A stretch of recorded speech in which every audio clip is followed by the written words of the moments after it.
Thank you. Welcome. तुला नको? नाही, मी मगाशीच घेतला. Lovely as usual. थँक्स. अगं विनी, तुझे पप्पा कसे आहेत? बरे आहेत आता. मला कधीपासून भेटायचंय ग त्यांना, पण डॉक्टरांनी अजून मला बाहेर पडायची परमिशनच दिली नाहीये ना. जाम कंटाळ येतो ग घरात बसल्या बसल्या. तुला नाही येत? येतो, पण बाहेर जाऊन तरी काय करायचंय? मी सांगू का, तू माझ्या बरोबर फिल्म बघायला चल. तू तुझा सगळा कंटाळा विसरशील. नाही, नको. नाही नको काय? अगं जा ना. मी आजारी आहे म्हणून बाहेर पडत नाहीये. व्हॉट्स युअर प्रॉब्लेम? तू जा ना. अगं माझा मूड नाहीये. विनी, अगं मूड येण्यासाठी तर बाहेर जायचं. काय आता उगाच आढेवेढे घेऊ नकोस. चल लवकर. हे बघ, माझंही शो मी सोड. लवकर चल, कम ऑन. जा ग. Okay okay. चल लवकर. Have a nice time. या. बाय.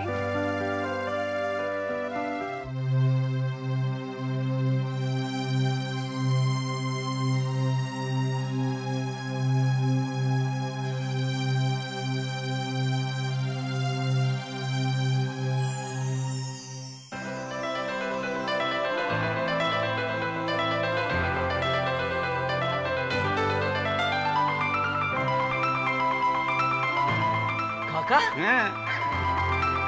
कसा आहेस? अरे फर्स्ट क्लास. सागर, अरे कॉंग्रॅट्स कॉंग्रॅट्स. थँक्यू. अरे पण तू कसा आलास? अरे कसा काय, माझ्या या रथामधून. आपला नाथा आहे की माझा सारथी. नाथा घेऊन आला तुला? येस. अरे कसं काय? अरे आधी तयार नव्हता रे, मग थोडं त्याला इमोशनल ब्लॅकमेल केलं, झाला तयार. सागर, तुला माहिती आहे रे, लहानपणी किती छळलेस तू आम्हाला ते. हा, आता बाप होतोस ना, आता कळेल तुला सगळं हळूहळू. अरे पण नाथा आत काय येत नाहीये. रे त्याला बाहेर राहू दे. मी त्याला घेऊन येतो. ओके बरोबर. बाबा लवकर या, दिवाकर काका आलाय. मी आलो. ये.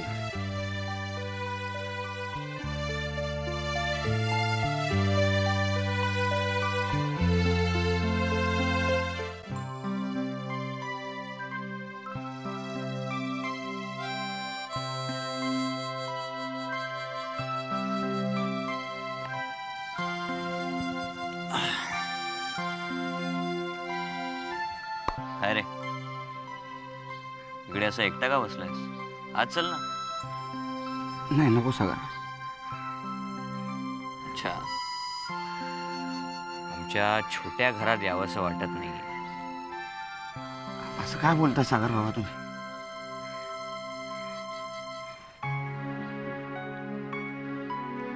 माझी हिंमतच नाही होतो घरात येण्याची. एका घराचे दोन तुकडे झाले. अर्ध घर इकडे, अर्ध घर तिकडे.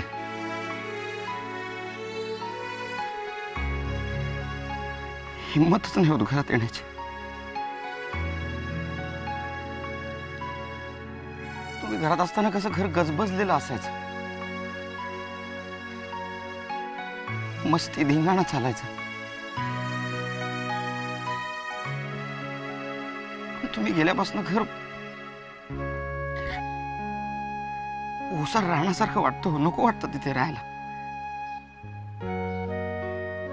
आणि एवढं सगळं होईल असं कधीच वाटलं नव्हतं.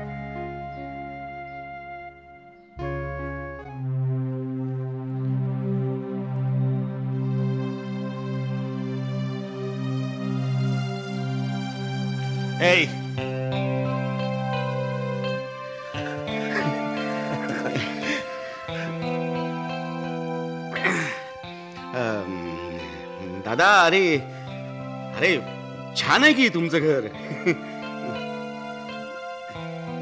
तूही खूप छान दिसतोयस की. मग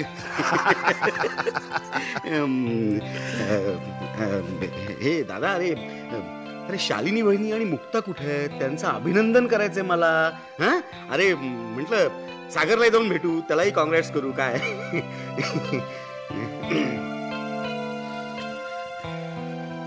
नाही रे, अजूनही तू आमच्याशी खोटं नाही बोलू शकत. आम्हाला माहितीये तू आम्हाला भेटायला आलास ना? हा?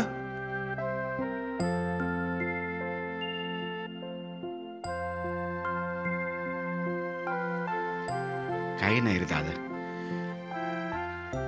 अरे निमित्त शोधत होतो. पण दादा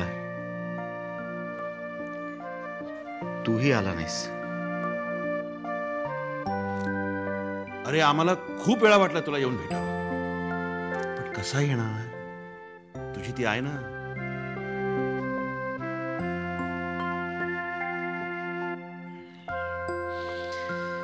आणि हे काय शालिनी वहिनी मुक्ता कुठे आहेत? अरे बाबा आता त्या दोघी बिझनेस वुमन आहे. ओ कशा भेटणार? बिझी असतात त्या. इनफॅक्ट अजून तुला थोडा उशीर झाला असता ना तर आम्ही सुद्धा भेटलो नसतो. आम्ही जाणार होतो फॅक्टरीवर. तुझं काय चाललंय? वाचन भरपूर वाचतोय. विनीने पुस्तक आणून टाकलेली आहेत. आणि मग काय उरलेल्या वेळामध्ये आहेतच की आपल्या सगळ्या जुन्या आठवणी. हे दादा तुला माहितीये घरातल्या छोट्या छोट्या गोष्टींबरोबर आणि छोट्या छोट्या वस्तूंबरोबर आपल्या किती आठवणी निगडीत झालेल्या आहेत माहितीये. हे सगळ्या आठवत बसतो मी. तुला सांगतो आत्ता इकडे येताना तयार झाल्यानंतरची गंमत. पायामध्ये मी चप्पल घातली आहे का आणि मला अचानक आपली लहानपणची बुटांची गंमत आठवली. तुला माहिती लहानपणी तुला नवीन शूज आणल्यानंतर मी नेहमी तुझ्या आधी तयार व्हायचो आणि तुझे शूज घालून शाळेमध्ये जायचो. आणि मग शाळेतनं परत आल्यानंतर तू मला बदडून काढायचा.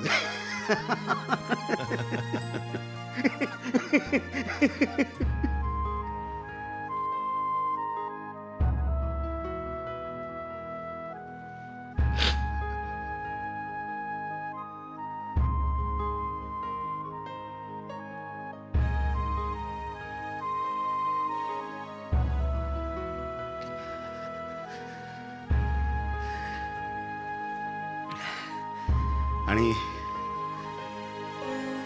आता बघ ना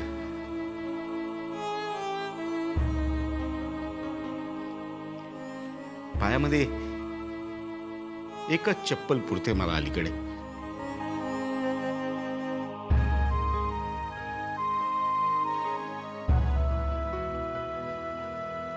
अरे पण आम्ही तुला एवढं मारलं तरी सुद्धा दुसऱ्या दिवशी आमचे शूज घालून जायचाच ना.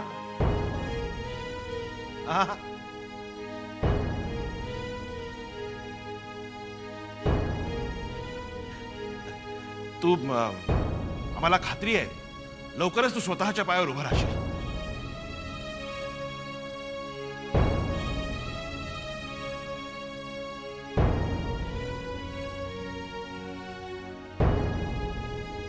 निघतो मी दादा. नाथा नाथा काय आता आलायस तर जेवून जा ना. नाही रे बघ दादा मी तुला परत इकडे यायला हवंय ना. म्हणजे काय? जाऊ दे रे मला आत्ता घरी. तुला माहिती ना. हो बाबा जा जा पण ये ना परत. हा चल ना आम्ही तुला सोडायला येतो. चल चल.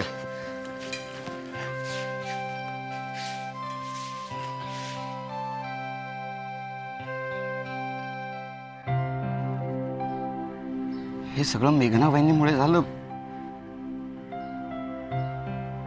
सगळ्यांना माहिती पण कोणीच काय करू शकत नाही. कदाचित माझे चुकलं असेल. हे चुकलंच आहे माझं चुकलंच. पण असं होईल कधीच मनात आलं नव्हतं.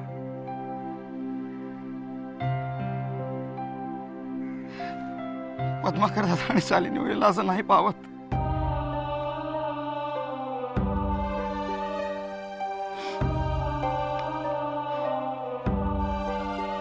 खरं तर मी इकडे येणारच नव्हतो. पण दिवाकर दादाचा खूप आग्रह होता. पद्माकर दादाला भेटायचंय, शालिनी वहिनीला भेटायचंय.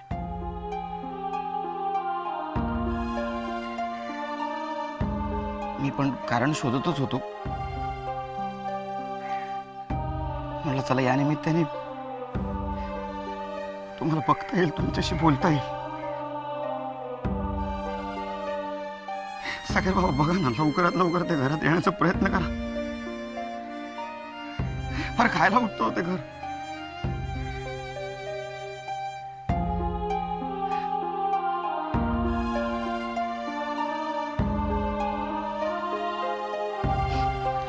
एक काम करा ना. नाही, मला माहिती आहे खूप दिवसानंतर दिवाकर दादा भेटायला आले, पण लवकर निघायला सांगा. मेघना वहिनींना कळलं मी इकडे त्यांना घेऊन आलो तर नाही, मला काय बोललं तर काही वाटणार नाही, पण दिवाकर दादाला खूप बोलतील ते. वाटेल ते बोलतील.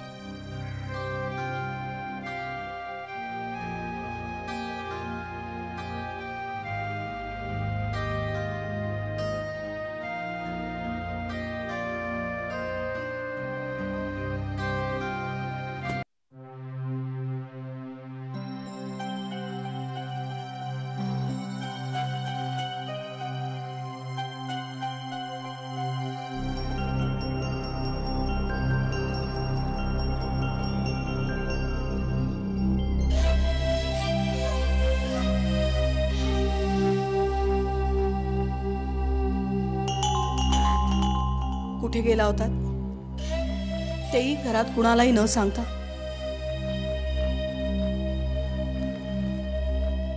काय विचारते मी? दादाला भेटायला गेलो होतो. अच्छा, तुमच्या लाडक्या दादांना भेटायला गेला होतात का? म्हणून तुम्हाला अजिबात गरज वाटली नाही की मला सांगून जावं काय? मेघना, मला दादाला भेटावंसं वाटलं, मी गेलो. दिवाकर, तुम्हाला काहीच वाटत नाही ना? म्हणजे तुम्ही असं न सांगता गेलात त्यामुळे मी इथे काळजी करत असेन, चिंतेत असेन, तुमची वाट पाहत असेन असं काहीच वाटलं नाही ना तुम्हाला? मेघना, तुला कोणाची किती काळजी वाटते ते पूर्णपणे माहिती आहे मला. उगाच फालतू इश्यू करू नकोस. मी फालतू इश्यू करते का? दिवाकर, जरा स्वतःची बुद्धी वापरा. तुमची अवस्था काय आहे हे तुमच्या लक्षात आलेलं आहे का? या अशा अवस्थेत जर तुम्ही कोणाला... एक मिनिट. उदाहरण, तू तरी मला अक्कल शिकवायच्या भानगडीत पडू नकोस. माझी अवस्था काय आहे याची पूर्णपणे जाणीव आहे मला. मला जे वाटतं ना तेच मी करणार. मेघना, नाही तुला एक दिवस माझ्या पायावरती उभं राहून दाखवलं ना तर नावाचा सरदेसाई नाही.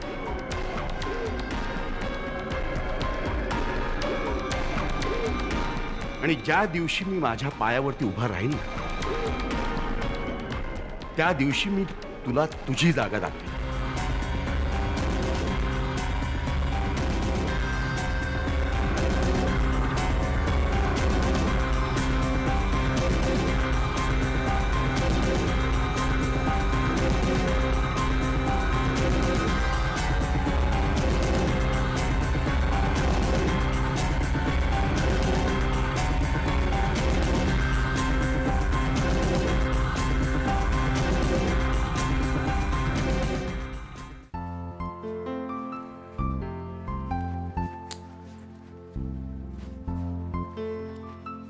काय चाललंय तुझं? काय?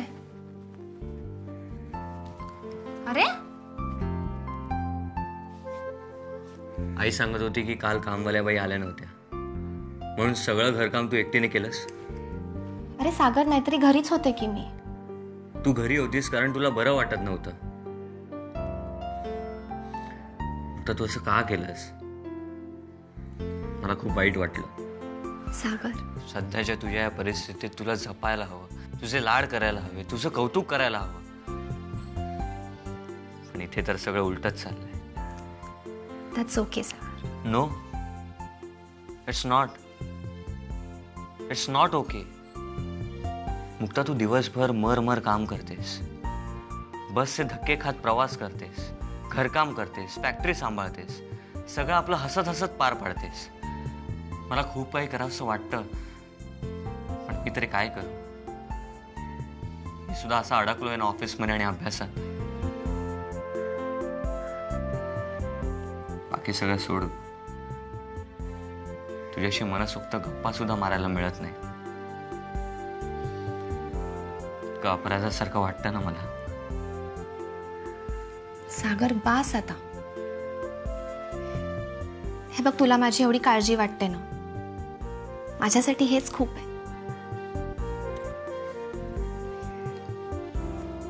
आणि जेव्हा तू मला असं जवळ घेतोस ना, तेव्हा दिवसभराचे सगळे श्रम नाहीसे होतात. आणि सागर, आपण दोघं जी एवढी धावपळ करतोय, एवढे कष्ट करतोय, हे सगळं आपल्या बाळासाठीच ना. म्हणजे आपला मुलगा किंवा मुलगी त्यांनी कसं आळशी नको व्हायला. लहानपणापासूनच त्याला कष्टाची सवय असलीच पाहिजे, हो ना?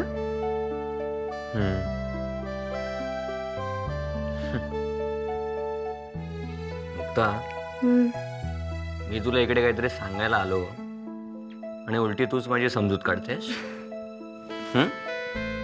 हे बरं जमलंय तुला.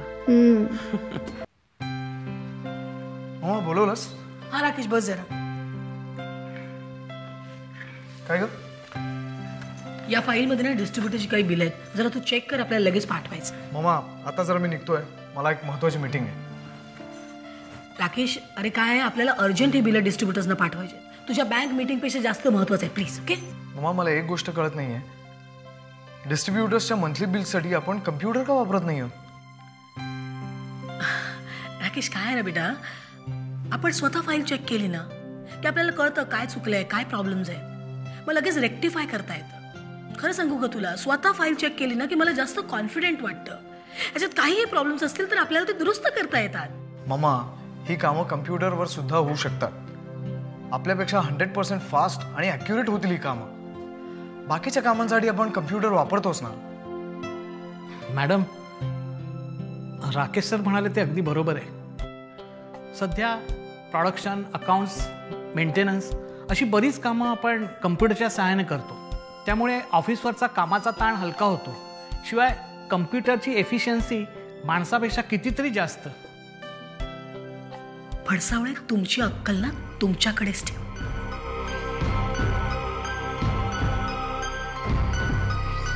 ऑफिशियल निर्णय घेण्याचे हक्क माझ्याकडेच राहू दे. ओके?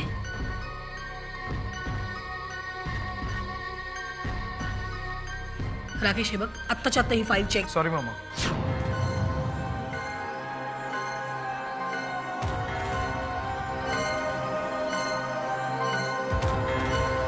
मी आता घाईत आहे, मी निघतो. ही फाईल मी उद्या चेक करतो, पण पुढच्या महिन्यापासून सगळी कामं कम्प्युटरवरच होतील. That will be my responsibility. Okay?